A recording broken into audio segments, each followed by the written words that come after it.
So the end scene, obviously the Dean's send-off, how do y'all feel it should have gone instead of what was put out there?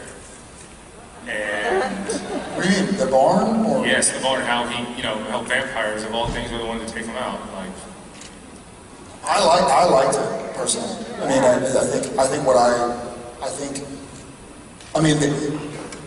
believe me when I say it, he and I, and I'm sure y'all and the writers and the fellow cast and crew all thought about it 6 weeks per Sunday.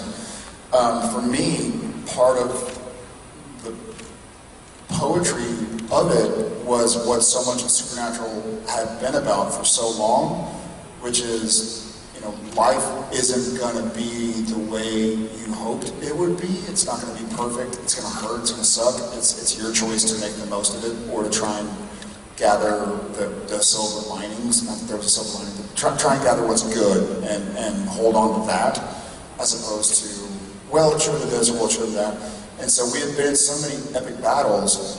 Like, there was no more epic battle than us versus Chuck in the prior episode.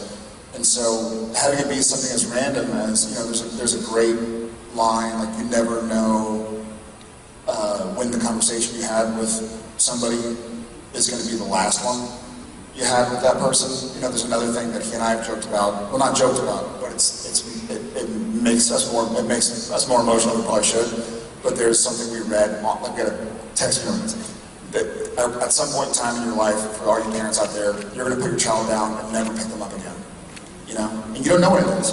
You don't know if it's just going to be like, hey, I'm putting them in their car seat, and then not even thinking about it, they start putting themselves in their car seat and climbing down and buckling themselves, and then they're 15, and you're like, well, I'm not going to pick up my son, I can't, and I'm never going to pick. So when was that time? And kind of that very realistic in a sci-fi show, the very real trope that's available to everybody here who's never been possessed by Lucifer or by Michael, or been reincarnated, or been to heaven and back and hell and back. It's something very real. Like, make the most of what you're going through, even when it sucks. Try and focus on the positive.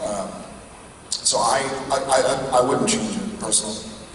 Yeah, I think that just as like Jared said, what these guys have gone through has been such an epic journey that I don't think there was going to be any kind of massive epic fight scene that really would have sufficed to be the one that a Winchester died. I think it had to be something routine like this, and I think it just makes sense that Dean died doing what he loves. How that happened I think it should have been like that. I think for me, and I bumped on it a lot when I first read it. I mean, I think I was expecting some, giant Lord of the Rings style battle, where Dean jumps off the castle wall with a sword, and then Nazgul will get you. Right. Yeah. And a dragon swoops in and eats me, like something. I'm just spitballing here.